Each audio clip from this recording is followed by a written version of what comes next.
Hola, ¿qué tal mis amados hermanos y mis amadas hermanas del canal Aprendiendo de Jesús? Una vez más, les doy la bienvenida a este canal y a este video, por supuesto, que contiene las notas de la hermana Elena de Huay para la lección número 12, titulada La fe del pacto. Vamos a orar para comenzar. Padre nuestro que estás en el cielo, santificado sea tu nombre. Gracias por tu santa palabra. Te suplicamos que nos hables y que nos ayudes a escuchar tu voz, a comprender tu mensaje y a ponerlo en práctica. Oramos en el nombre de Jesús. Amén, Señor.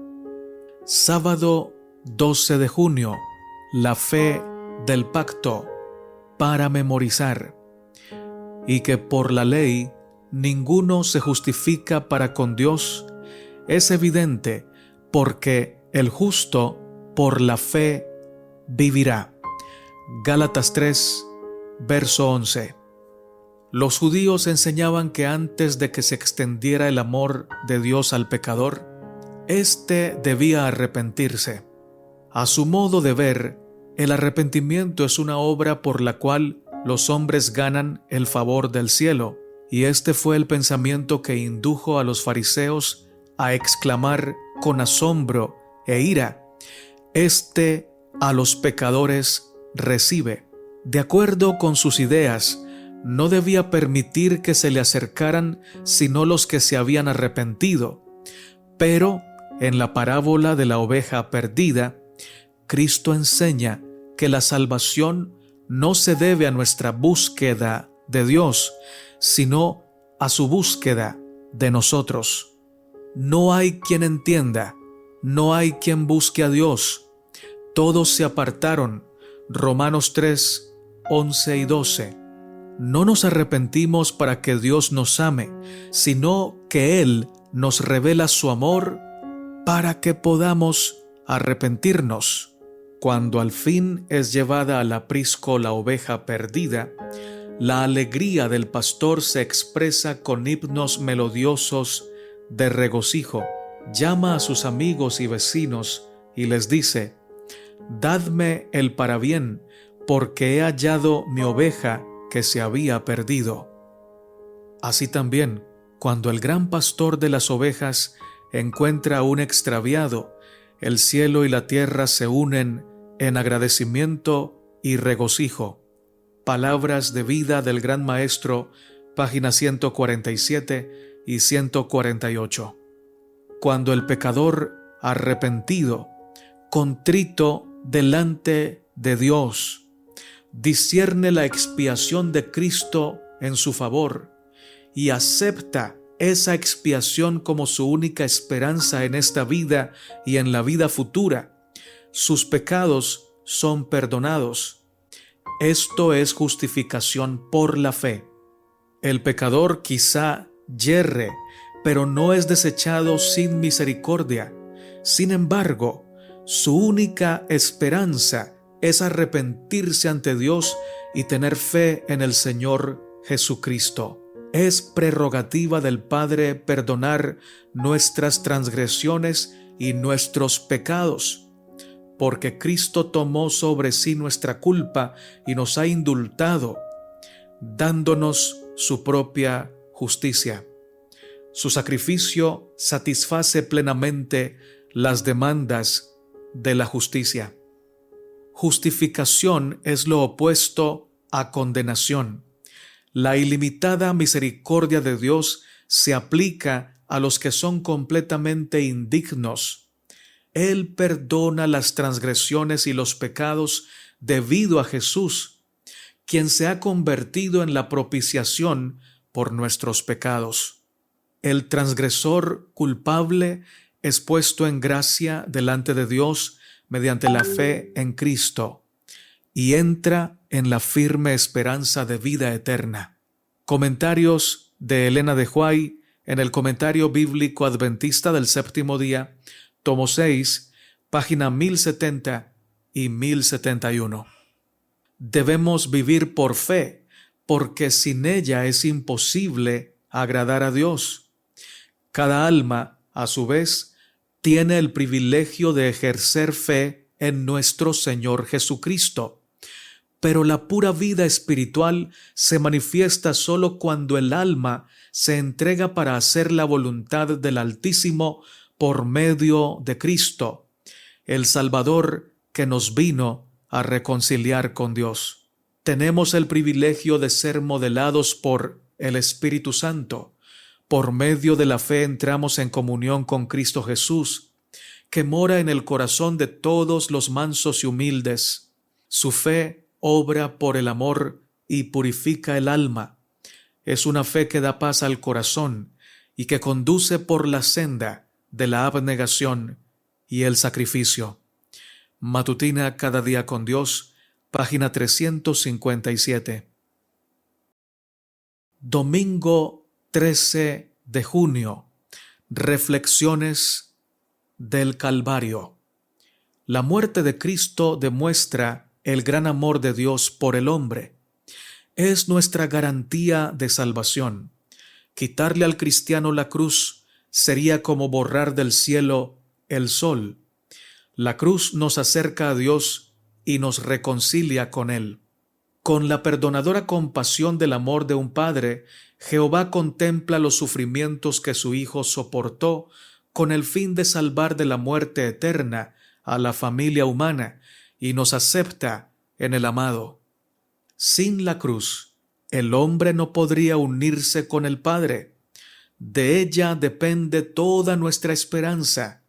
De ella emana la luz del amor del Salvador. Y cuando al pie de la cruz el pecador mira al que murió para salvarle, puede regocijarse con pleno gozo, porque sus pecados son perdonados.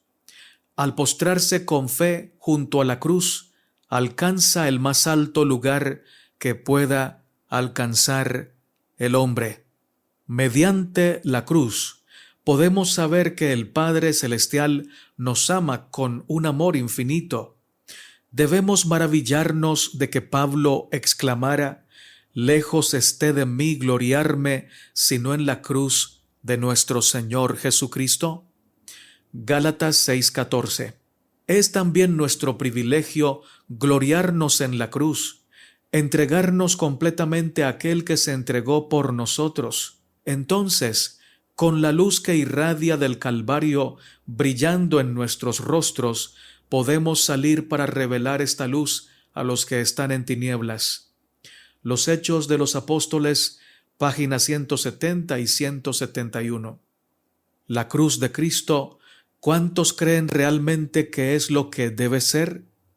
¿Cuántos la aplican en sus estudios y conocen su verdadero significado? No habría un solo cristiano en este mundo si no fuera por la cruz de Cristo. Que todos, desde el más encumbrado hasta el más humilde, comprendan lo que significa la gloria de la cruz de Cristo. Esta cruz debe ser llevada con valentía y virilidad. Esta es la ciencia más encumbrada que podamos aprender, la ciencia de la salvación. La cruz del Calvario, correctamente considerada, es verdadera filosofía, religión pura y sin contaminación. Es vida eterna para todos los que creen.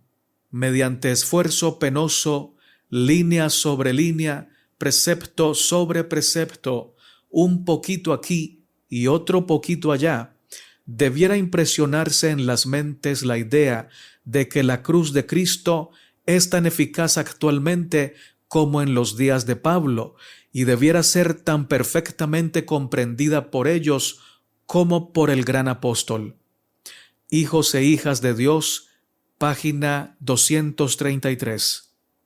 Contemplando al Redentor crucificado, comprendemos más plenamente la magnitud y el significado del sacrificio hecho por la majestad del cielo. El plan de salvación queda glorificado delante de nosotros. y el pensamiento del Calvario despierta emociones vivas y sagradas en nuestro corazón. Habrá alabanza a Dios y al Cordero en nuestro corazón y en nuestros labios, porque el orgullo y la adoración del yo no pueden florecer en el alma que mantiene frescas en su memoria las escenas del Calvario. Los pensamientos del que contempla el amor sin par del Salvador se elevarán, su corazón se purificará, su carácter se transformará, saldrá a ser una luz para el mundo, a reflejar en cierto grado ese misterioso amor. El deseado de todas las gentes, página 616. Lunes 14 de junio. El pacto y el sacrificio. El sacrificio del Salvador por nosotros es maravilloso, casi demasiado maravilloso para que lo comprenda el hombre, y estaba simbolizado en todos los sacrificios del pasado, en todos los servicios del santuario simbólico, y se demandaba ese sacrificio. Cuando comprendemos que el sufrimiento de Cristo fue necesario a fin de conseguir nuestro bienestar eterno, nuestros corazones son conmovidos y subyugados. Nadie menos santo que el unigénito del Padre podría haber ofrecido un sacrificio que fuera eficaz para limpiar a todos los que acepten al Salvador como a su expiación, aun los más pecadores y degradados, y se hagan obedientes a la ley del cielo. Nada menos que eso podía haber restaurado al hombre al favor de Dios. Nuestro rescate ha sido pagado por nuestro Salvador.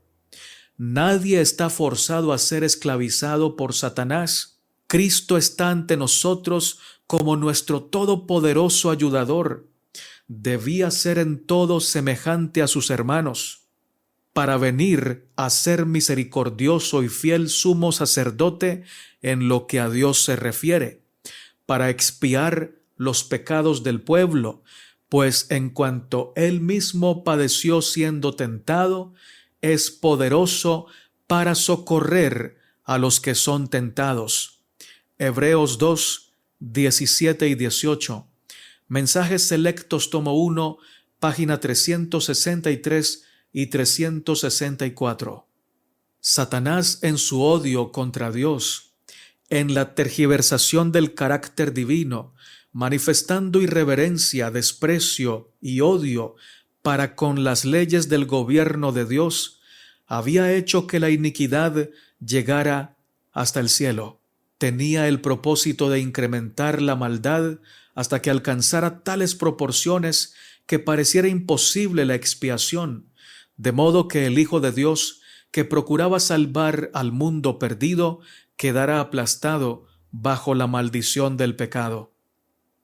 La obra del enemigo vigilante, al presentar ante Cristo los vastos alcances de la transgresión, causó a Jesús un dolor tan intenso que sintió que no podría permanecer en la presencia inmediata de ningún ser humano. Se había desenvainado la espada de la justicia y la ira de Dios contra la iniquidad descansaba sobre el sustituto del hombre, Jesucristo, el unigénito del Padre. Cristo sufrió en lugar del hombre en el huerto de Getsemaní, y la naturaleza humana del Hijo de Dios vaciló bajo el terrible horror de la culpabilidad del pecado, hasta que de sus pálidos y vacilantes labios brotó el clamor agonizante: Padre mío, si es posible, pase de mí esta copa, pero si no hay otra forma por la cual pueda alcanzarse la salvación del hombre caído, entonces no sea como yo quiero, sino como tú. La naturaleza humana habría entonces muerto allí bajo el horror de la presión del pecado, si un ángel del cielo no hubiera fortalecido a Cristo para que soportara la agonía. El poder que infligió la justicia retributiva al sustituto y garantía del hombre fue el poder que mantuvo y sostuvo al doliente bajo el tremendo peso de la ira que habría caído sobre un mundo pecador. Cristo sufría la muerte que correspondía a los transgresores de la ley de Dios. Comentarios de Elena de White en el Comentario Bíblico Adventista del Séptimo Día, tomo 5, página 1077 y 1078. Martes 15 de junio. La fe de Abraham. Primera parte. Este mismo pacto dado a Adán le fue renovado a Abraham en la promesa: en tu simiente serán benditas todas las naciones de la tierra. Génesis 22, 18. Esta promesa dirigía los pensamientos hacia Cristo. Así la entendió Abraham. Véase Gálatas 3, 8 y 16. Y confió en Cristo para obtener el perdón de sus pecados. Fue esta fe la que se le contó como justicia. El pacto con Abraham también mantuvo la autoridad de la ley de Dios. El testimonio de Dios respecto a su siervo fiel fue: oyó Abraham mi voz y guardó mi precepto, mis mandamientos, mis estatutos y mis leyes. Génesis 26, 5. Por fe, la fe que renuncia a toda confianza propia, el necesitado suplicante ha de aferrarse del poder infinito. Ninguna ceremonia exterior puede reemplazar a la fe sencilla y a la entera renuncia del yo. Pero ningún hombre puede despojarse del yo por sí mismo. Solo podemos conseguir que Cristo haga esta obra. Entonces el lenguaje del alma será: Señor, toma mi corazón, porque yo no puedo dártelo. Es tuyo, manténlo puro, porque yo no puedo mantenerlo por ti. Sálvame a pesar de mi yo débil y de semejante a Cristo. Modélame, fórmame, elévame a una atmósfera pura y santa, donde la rica corriente de tu amor pueda fluir por mi alma. No solo al comienzo de la vida cristiana ha de hacerse esta renuncia al yo, ha de renovársela a cada paso que se dé hacia el cielo. Todas nuestras buenas obras dependen de un poder que está fuera de nosotros. Por lo tanto, debe haber un continuo anhelo del corazón en pos de Dios y una continua y ferviente confesión de los pecados que quebrante el corazón y humille el alma delante de Él. Únicamente podemos caminar con seguridad mediante una constante renuncia al yo y dependencia de Cristo. Matutina Reflejemos a Jesús, página 252. La justicia es obediencia a la ley. La ley demanda justicia y ante la ley el pecador debe ser justo, pero es incapaz de serlo. La única forma en que puede obtener la justicia es mediante la fe. Por fe puede presentar a Dios los méritos de Cristo y el Señor coloca la obediencia de su Hijo en la cuenta del pecador. La justicia de Cristo es aceptada en lugar del fracaso del hombre, y Dios recibe, perdona y justifica el alma creyente y arrepentida. La trata como si fuera justa y la ama como ama a su Hijo. De esta manera, la fe es imputada a justicia y el alma perdonada avanza de gracia en gracia, de la luz a una luz mayor. El toque de la fe nos abre el divino almacén de los tesoros de poder y sabiduría, y de esa manera, mediante instrumentos de barro, Dios realiza las maravillas de su gracia. Esta fe viva es nuestra gran necesidad de hoy. debemos saber que Jesús es en verdad nuestro, que su Espíritu está purificando y refinando nuestro corazón. Si los seguidores de Cristo tuvieran fe genuina, con mansedumbre y amor, ¿qué obra podrían realizar? ¿Qué frutos se verían para la gloria de Dios? Miércoles 16 de junio. La fe de Abraham, segunda parte. Debemos aprender en la escuela de Cristo. Solo su justicia puede darnos derecho a una de las bendiciones del pacto de la gracia. Durante mucho tiempo hemos deseado y procurado obtener esas bendiciones, pero no las hemos recibido porque hemos fomentado la idea de que podríamos hacer algo para hacernos dignos de ellas. No hemos apartado la vista de nosotros mismos, creyendo que Jesús es un Salvador viviente. No debemos pensar que nos salvan nuestra propia gracia y méritos. La gracia de Cristo es nuestra única esperanza de salvación. Mensajes Selectos, tomo 1, página 412. Las obras no nos comprarán la entrada en el cielo. La única gran ofrenda que ha sido hecha es amplia para todos los que crean. El amor de Cristo animará al creyente con nueva vida. El que bebe del agua de la fuente de la vida estará lleno con el vino nuevo del reino. La fe en Cristo será el medio por el cual el Espíritu y los motivos correctos moverán al creyente, y toda bondad e inclinación celestial procederán de aquel que contempla a Jesús, el autor y consumador de su fe.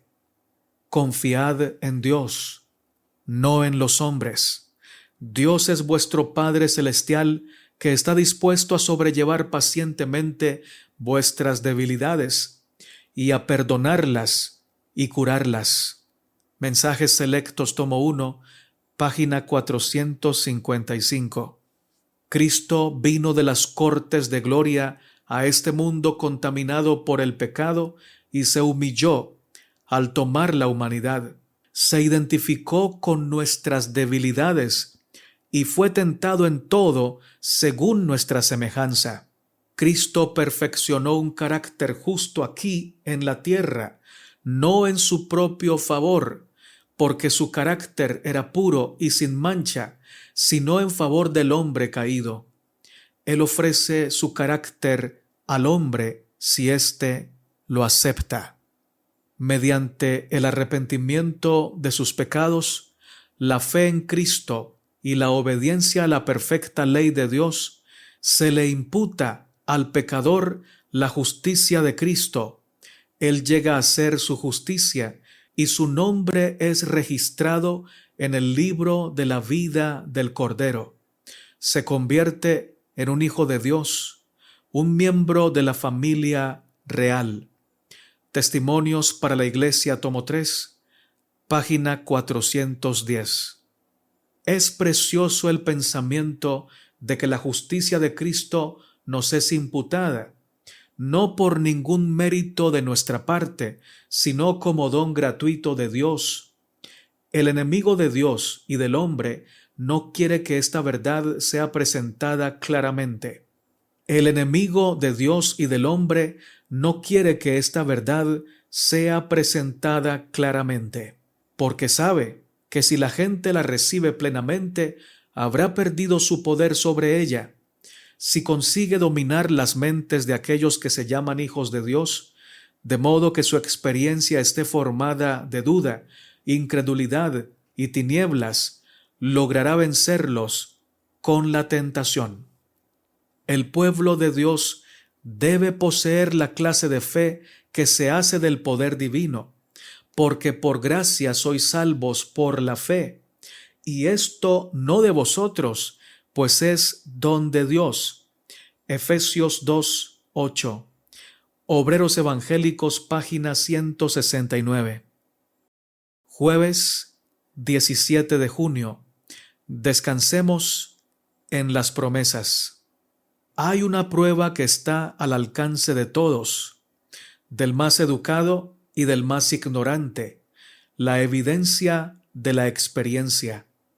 Dios nos invita a probar por nosotros mismos la realidad de su palabra, la verdad de sus promesas. Él nos dice: gustad y ved que Jehová es bueno. Salmo 34:8. En vez de depender de las palabras de otro, tenemos que probar por nosotros mismos. Dice: pedid y recibiréis. Juan 16:24. Sus promesas se cumplirán. Nunca ha faltado, nunca pueden faltar. Y cuando nos acerquemos al Señor Jesús y nos regocijemos en la plenitud de su amor, nuestras dudas y tinieblas desaparecerán ante la luz de su presencia. Nuestro Salvador compró la raza humana con la humillación más extrema. Nos indica el único camino que lleva a la puerta estrecha, que da al sendero angosto, más allá del cual hay amplios y hermosos prados. Él ha señalado cada paso del sendero, y para que nadie se equivoque, Él nos dice qué tenemos que hacer. Llevad mi yugo sobre vosotros, y aprended de mí, que soy manso y humilde de corazón, y hallaréis descanso para vuestras almas, porque mi yugo es fácil y ligera mi carga. Mateo 11, 29 y 30. Esta es la única manera en la cual pueden ser salvados los pecadores, sabiendo que nadie puede obedecer esta orden con su propia fuerza. Cristo nos dice que no nos preocupemos ni desmayemos, sino que recordemos lo que Él puede hacer si acudimos a Él, confiando en su poder. Dice: si tomáis el yugo juntamente conmigo, vuestro Redentor, yo seré vuestra fuerza, vuestra suficiencia. Las bendiciones implicadas en esta invitación de Cristo solo podrán ser experimentadas y gozadas por aquellos que toman el yugo de Cristo. Al aceptar esta invitación, retiramos nuestra simpatía, nuestro afecto del mundo y los ponemos donde podamos gozar de la bendición del íntimo compañerismo y comunión con Dios. Al acudir a Cristo, uniremos nuestros intereses con los suyos. En los lugares celestiales, página 55. Si alguno quiere venir en pos de mí, dijo Cristo, niéguese a sí mismo, tome su cruz cada día y sígame. Lucas 9:23. Esta es la prueba del discipulado. Si los miembros de la iglesia fueran hacedores de la palabra, como solemnemente se comprometieron a hacerlo en ocasión de su bautismo, amarían a sus hermanos y estarían tratando continuamente de fomentar la unidad y la armonía. Los que creen en Cristo y caminan humildemente con Él, sin luchar por la supremacía, y tratan de ver qué pueden hacer para ayudar, bendecir y fortalecer las almas de los demás, colaboran con los ángeles que sirven a los herederos de la salvación. Jesús les da gracia, sabiduría y justicia, y los convierte en bendición para todos aquellos con quienes se relacionan. Mientras más humildes son en su propia opinión, más bendiciones reciben de Dios, porque éstas no los exaltan. Usan correctamente sus bendiciones porque las reciben para impartirlas. Matutina cada día con Dios, página 354. Muchas gracias, hermano y hermana, por quedarte hasta el final de este hermoso mensaje. Vamos a orar al Señor para pedir su santa bendición. Padre nuestro que estás en el cielo, Dios de Abraham, de Isaac y de Israel, te damos gracias por esta palabra que nos has enviado. Gracias porque ella nos fortalece, nos educa y nos edifica a tu imagen.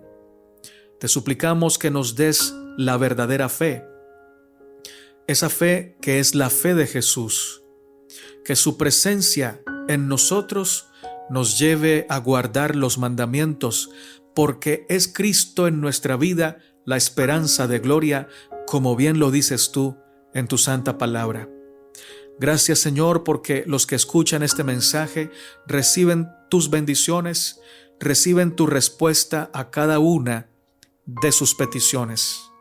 Bendice sus vidas, dales salud en abundancia, bendice a sus hijos, bendice, Señor, sus proyectos, sus trabajos, y sobre todo ayúdanos a ser hombres y mujeres misioneros en tu obra, para que podamos predicar tu evangelio hasta el último rincón de la tierra.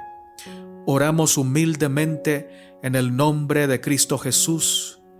Amén, Señor.